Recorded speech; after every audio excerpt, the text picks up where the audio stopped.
It is Thursday, April 3, 2014, and it is the 5th anniversary of the murder of Mrs. Wendy Ladner-Beaudry in Pacific Spirit Park at Vancouver, British Columbia, Canada. Now, I don't say in Vancouver because Pacific Spirit Park, though it borders on Vancouver, is technically not part of Vancouver. That's why they can say that Stanley Park is the biggest park in Vancouver. Although Pacific Spirit Park is larger than Stanley Park, Pacific Spirit Park is not technically part of Vancouver. Anyways, getting back to Mrs. Wendy Ladner-Beaudry, she was murdered 5 years ago, and they still ain't caught her killer. Now, according to the police, police have not released any information on how Mrs. Beaudry was murdered, but I think it's safe to assume that she, and you may want to have the children and the sensitive adults leave the room before I continue. I think it's safe to assume that she was sexually assaulted before, during, or after her murder. And the fact that they still haven't caught the man who did this, and I say man because it always is a man that does these sort of things, bespeaks one thing, namely that the perpetrator is keeping his mouth shut. But I do have some questions on the subject. Could the perpetrator be a VIP? A very important person, a person of prominence, as they call it now? Was it the husband? In these kind of, when a woman is murdered, it usually is the husband, lover, boyfriend, or partner. I hate that word, incidentally, used in its newest meaning.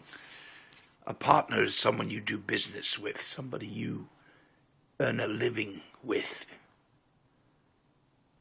To call your husband or wife a partner is to debase marriage. In any event, getting back to the Mrs. Beaudry and her killer, I would say the police have used more resources trying to find Mrs. Beaudry's killer than they have on all the missing women from downtown East Side combined. Is that fair?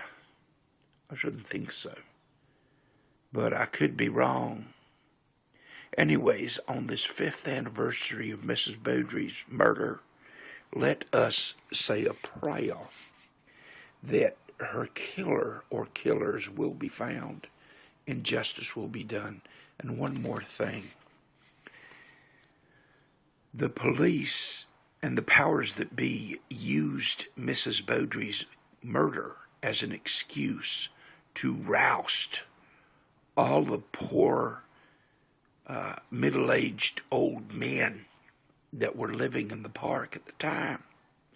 And it was almost certainly not one of these men, because these poor little old men are people upon whom life has taken some of the worst turns upon. And they're only in the park seeking some peace, a modicum of peace and quiet. And if you've ever lived in Skid Row, also known as the downtown East Side, you'll know why they're in the park and not in Skid Row.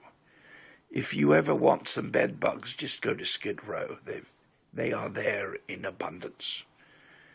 In a single room in the downtown East Side, dogs and cats and other pets are forbidden, except you can have all the rats, mice, bed bugs, cockroaches and other vermin you wish. I personally think people downtown should be permitted to have a cat to keep the rodents at bay. I understand they eat bedbugs as well. And incidentally, the bedbug problem, they never should have banned DDT. There was an entire sustained propaganda campaign against DDT for the simple reason the patent on it was about to run out. And they wanted to replace DDT with more toxic, less effective, very much more expensive chemicals, which of course they did. It was the Richard Nixon White House that banned DDT in the United States. And not only that, America said to the third world, if you continue using DDT, you won't get any more money from us. So millions of people have died from malaria and other mosquito-borne diseases because of the false science behind the ban on DDT. DDT should be made legal. It's absolutely harmless to human beings. And it's made from oil. So, in any event, I digress. Let us pray that the killer or killers of Mrs. Wendy Ladner-Beaudry are found soon. And you ask, why are you interested in this?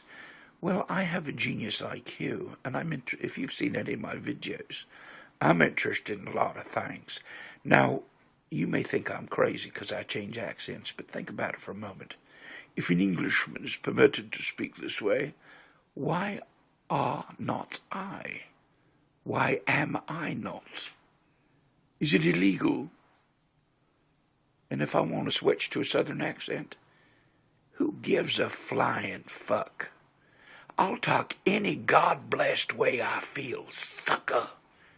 And it ain't nobody's business.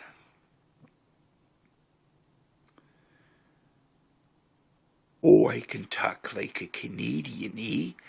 But it takes too much, there's too much work involved. It's much easier to talk in a southern accent.